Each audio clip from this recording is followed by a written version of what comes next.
We awoke in what was the galactic standard year 2000.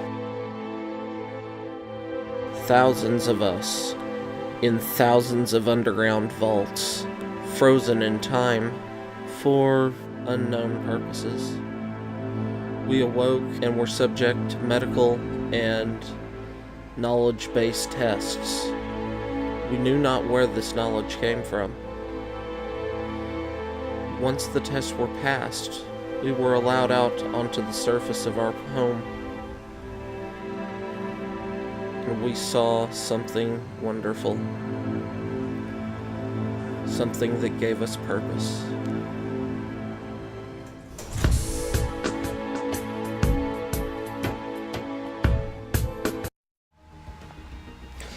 Hello all, this is Dswank. I am in Stellaris, playing as the Empire of the Eternal Wheel as we continue to expand our influence across the galaxy. And I just finished an event that is the Titanic Life Study.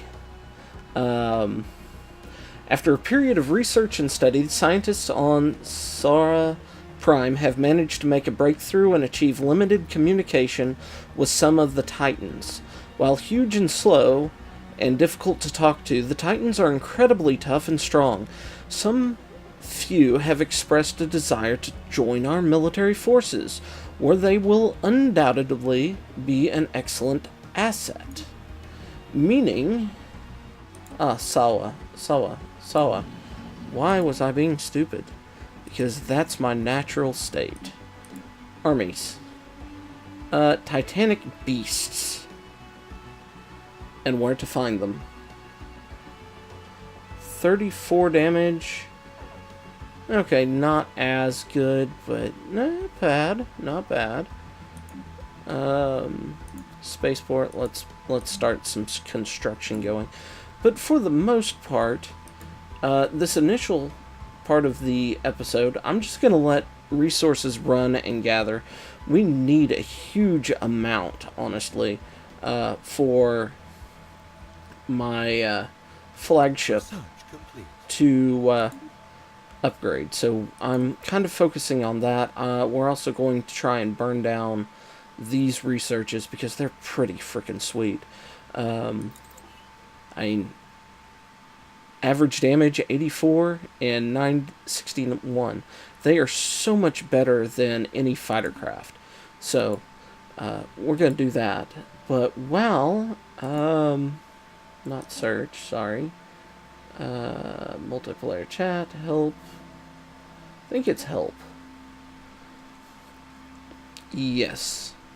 We were going to look at the latest dev diary that came out, which is actually kind of epic. Talking about species rights. We still don't have a definitive date for when Banks comes out. What they're talking about here is a free feature. Let's see, it says the big new feature will be, previously what rights your species had were controlled through a set of policies that could only discriminate between your founder species and everyone else. We felt this was an area in need of more granularity, both to make playing a multi-species empire more interesting, and also to create more of a sense of distinction between your pops. Thus, in Banks, it will be possible to individually determine the rights and obligations of each species in your empire. In addition to setting rights for species currently in your empire, you can also set rights for species outside your empire. For example, granting species you would like to attract to your empire via migration, full citizenship, and a good living standard. And have default set of rights that is applied to any species you have not specifically configured to the rights for. Not bad. Fundamental status of a species in your empire is citizenship. Citizenship is the overall set of rights, privileges given to species, whether they are free or unfree, whether they can participate in political process of a country, what restrictions can be placed on them, and even whether they have the right to live in your empire at all. In addition to rights and obligations, citizenship also affects POP's migration attraction. A POP that is currently enjoying full citizenship is unlikely to move to another empire where their rights would be curtailed. And POPs living under second-class citizen conditions are more likely to move somewhere that promises them a better life. Okay. So, here are the settings. You have full citizenship. Species with full citizenship are fully integrated populations in your empire.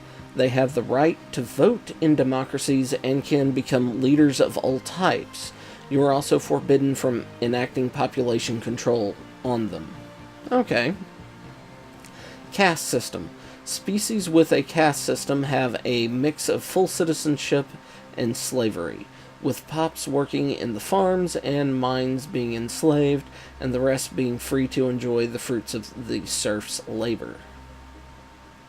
Limited citizenship. Species with limited citizenship are tolerated but not integrated populations in your empire. While not enslaved, their rights to vote and stand for political office is curtailed, and you can place population restrictions on them and restrict them from being able to settle on your core worlds. More on that to follow. Oh, that's cool. Slaves. Slaves are kind of obvious.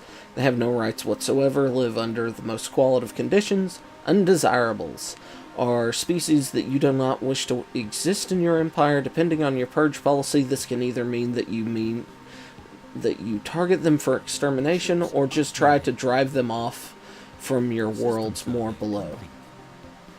Ooh, yay. Our flagship has upgraded. Woo. You have military service, martial obligations placed on a species by your empire. It can range from allowing full military service as both soldiers and officers, allowing you to recruit generals and admirals from their species, even if they would normally not be allowed to be leaders, for example, due to limited citizenship, all the way down to full exemption from all military service. Interesting. Living standards represent how economically favored a population is. For example, whether they benefit from social welfare or have restrictions placed on what kind of occupations they can be employed.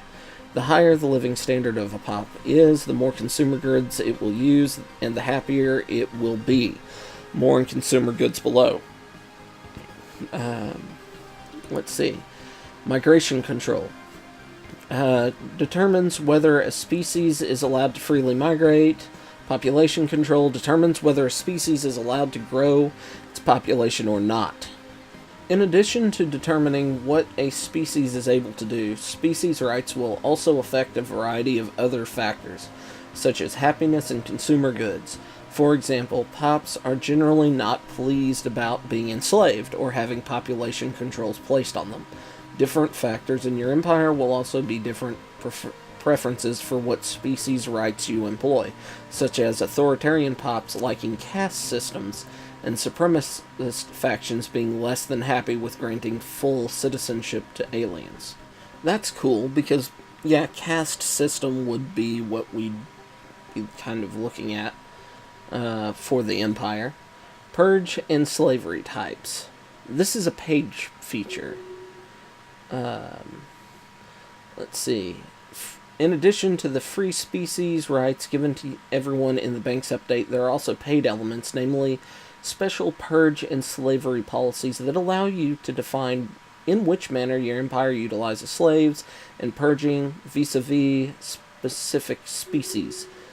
The default option, chattel slavery, and extermination are always available even without the expansion.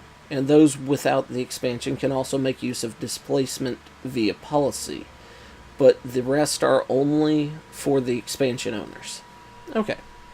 Slavery types are as follows. Chattel slavery. This represents forced labor on a massive scale. I'm sure I'm mispronouncing that, but it seems to have a French flair from looking at it. Chattel slaves have a bonus to food and mineral production and a large penalty to energy science production under a caste system. All POPs producing minerals and food will be enslaved. Domestic servitude. This represents a combination of plantation slavery and indentured servitude. Domestic servants have no boost to any resource production, and a small penalty to mineral energy science production, but increase the happiness of all non-enslaved citizen pops on the planet. Battle thralls. This represents a system of enforced martial serfdom. Battle thralls have no boost to any resource production and a moderate penalty to energy science production, but armies recruited from them are stronger. That's nifty. Livestock. This represents a species that is regularly culled to be used as food. Ooh, that gets dark. Livestock produce a fixed number of extra food, but are completely unable to produce any other kind of resource. Alright. Purge types. Extermination. Species is systematically killed off by any means available. This is the fastest form of purging. Pops subject to it are unable to produce any resource while they're busy dying off. Displacement. This species is driven away through the use of forced resettlement and destruction of their homes. Displaced pops will not be killed, but rather will attempt to flee the Empire to others more welcoming empires, and might even try to settle uncolonized planets. This process is slow, but generates less outrage among other empires than other forms of purging. That's kind of nifty. Forced labor. This species is placed in camps and forced to do hard labor under brutal conditions with inadequate food and shelter, effectively working them to death.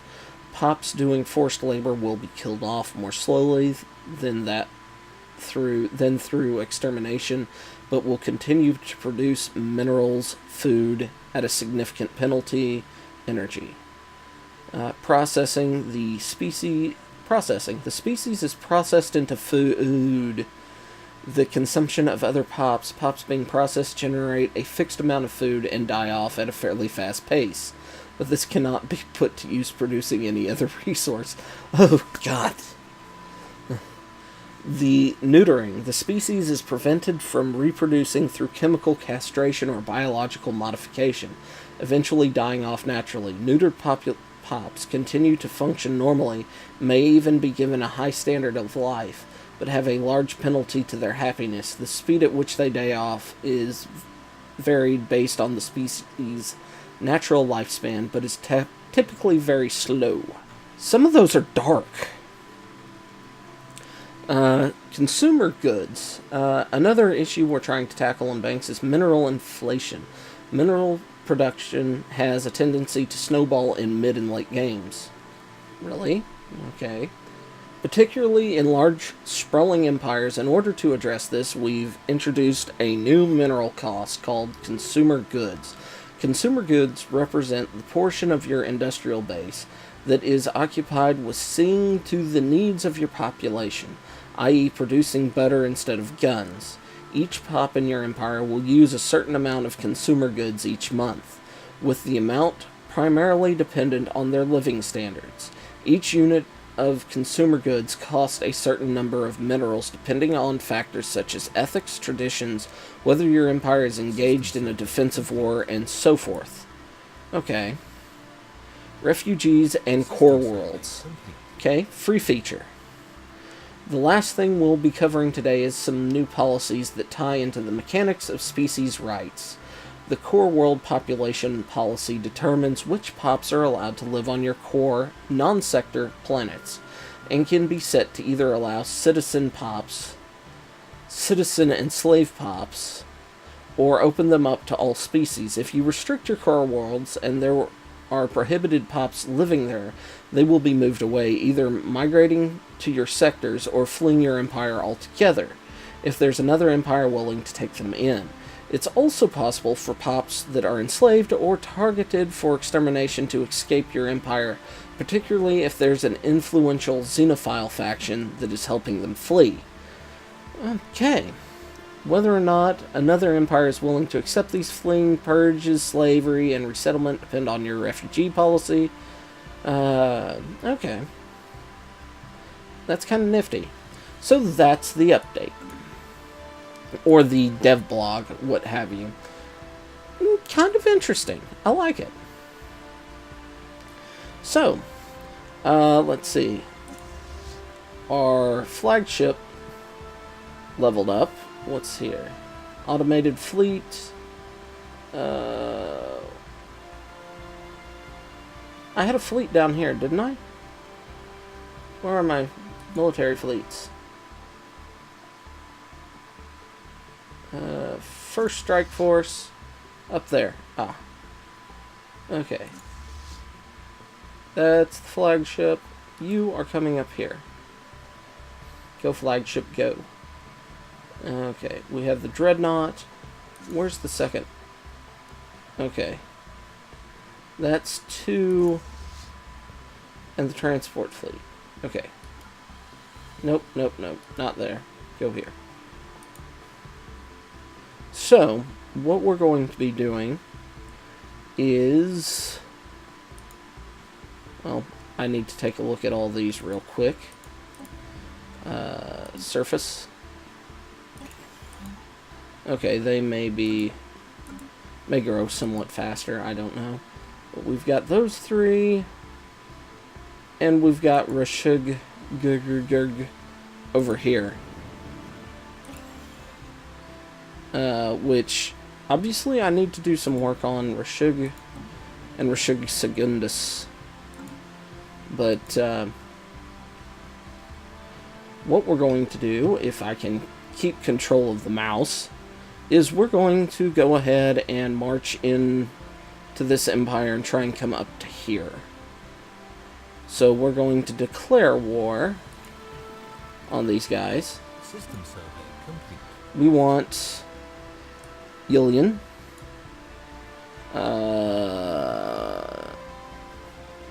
Bion Strazen. Oh, there's 2 in Yillian, aren't there? That's kind of an expensive Iram. Where's Iram? Iram is not as expensive. I kind of want Worthulsk and Evengrimmergerg. But I'm not going to be able to get both of them. And Worthulsk has 2, so we're going to go for Evermargerg. And we're going to confirm. And then Dreadnought here. Cancel. I want this fleet to actually stay here. This fleet to go to Biden days.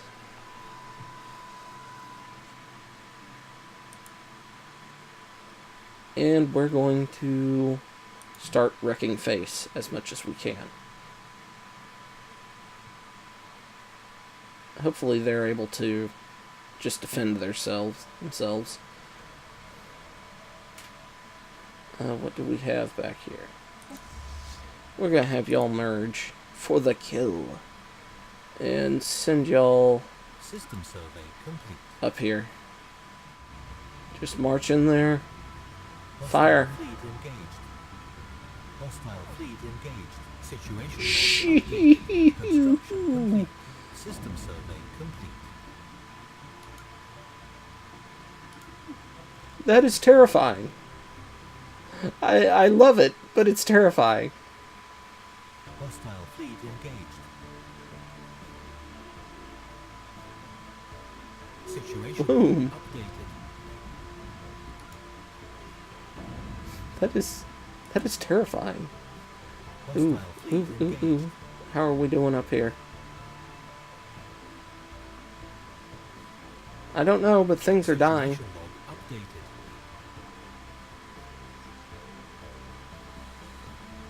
That Imperial cannon is terrifying. What is this? Oh, that's... Yeah. That's my... God, that is a huge fleet.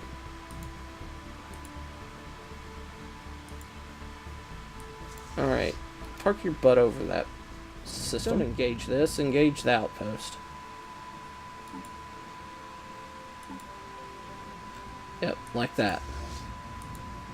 My God, if that was to scale that explosion off of whatever we shot them, that would be terrifying. whatever we hit them with. It just, I mean, that would be a planet killer equivalent. Hostile fleet engaged. I mean, you wouldn't really, Situation log it wouldn't updated. be like Death Star, everything. At least I don't think. I think it would be more like Death Star on one reactor. Planet cracker ability, Hostile like fleet engaged. we saw on the Systems update complete. some of the other Situation log updated. expanded universe Imperial ships. I'm gonna come up here and crush that just because I don't want them attacking my friend or my protection up there. Well, as I was getting ready to do my colonization stuff, I had this pop up.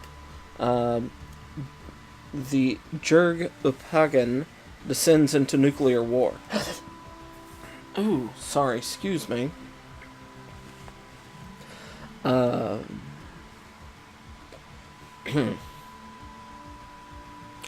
Let's see if I can get through this without a hiccup or something else. My body is currently fighting me. As I was doing colonization stuff, I had this pop up. The Jurg Upagan descends into nuclear war. Massive war recently triggered between several of the largest nation-states on Jurg Upagwa. While our researchers were observing safely from orbit, the conflict rapidly accelerated into global nuclear exchange. The planet's entire population appears to have perished in the nuclear fire, and the environment has taken a significant damage. There's nothing to observe now. That's sad. Okay. Now this, I want you to colonize here. It's a tomb world now. Primitive farms, primitive factories. Planet surface. Let's terraform you to... Guess we have to go continental world. Yeah. You're a good sized planet, so... Alright, now I have been upgrading those fighter thing. Good lord. It's a 1 million strong fleet. Because of those fighters. My Goliath is outrageous. Oh god, they're terrifying little ships. Okay, I wonder what it did to my my defensive station. Good god, that thing's huge.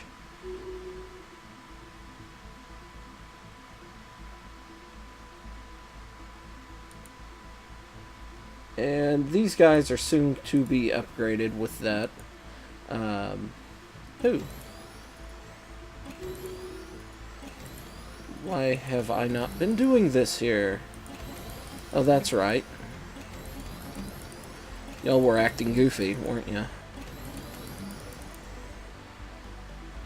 Okay, what's this? Welfare Center. They're still not happy because we captured their planet. Let's see. Power plant.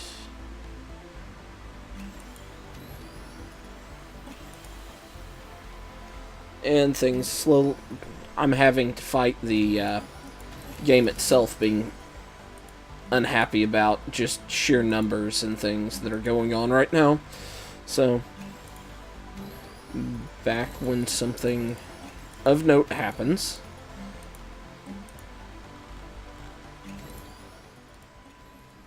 Okay, so I have once again been playing for roughly 2 hours. And it's time to wrap up. I'm out of time. Major events. Well, we upgraded pretty much the entire fleet with the, well, what are they called? The these things. And I now am maxed out resource-wise, so I'm going to ship designer, flagship, and we're going to put the Imperial cannon there, save, and where is the fleet? We're going to upgrade, go hit, let time go, and it's upgrading. So, and you can see that this fleet is going to be over 1 million in weapon capacity, which is frickin' awesome. These planets have joined the Empire. Unfortunately, the natives of Urbaragath nuked themselves into nothingness. Now, let's see. We have the resources to upgrade Cyberx Alpha and start spending these around the ring, which is yay, which I'll finish once I end the recording. I'll continue queuing that up because that's rather boring to watch. What is awesome is this. We have the Avatar project, which is from the same mod that gave us Titans and Leviathans. Construction complete. This is cool. Avatar project is on an Empire-wide construction project that will allow us to build the Avatar, our largest and most destructive weapons platform yet. Powered by an artificial black hole, it is capable of unleashing enough energy to destroy entire planets. The Avatar will cause weak empires to fear us, making them more likely to bow to our wishes. However, it will also antagonize strong empires. I'm not that worried about it. The constructor will allow you to create an Avatar frame and start the Avatar construction project. Warning, the other empires that already distrust us will not sit idly by while we construct this doomsday station. Be prepared for massive assaults by enemy fleets seeking to destroy it before construction completes. Move the constructor to a well-defended system and click Disband Fleet to begin construction of the frame. Straightforward. Now, if we could get that last resource I'm missing for the ring worlds and get those terraformed up and colonized and all have 97 score 1,000 score defensive stations, my defensive headquarters, my headquarters defensive fleet, which is somewhere in here. I'm not entirely sure where. My 1 million score fleet, a 600,000 score fleet, and my smallest fleet, which I believe is here, which is a 400,000 score fleet, that is back to bombing for some stupid reason. They're primitives. Why? I don't know why they're primitives. We can't do anything to them. Why? Next episode, I'm looking forward to this. That's going to be pretty much the entire episode, building that and defending it, which is kind of what I'm looking forward to. That's going to be so much fun, and yay! I like it. I hope you've enjoyed this. If you have, go ahead, hit like, subscribe, leave a comment below, tell me what you thought, and I will see you next time. Until then, bye-bye.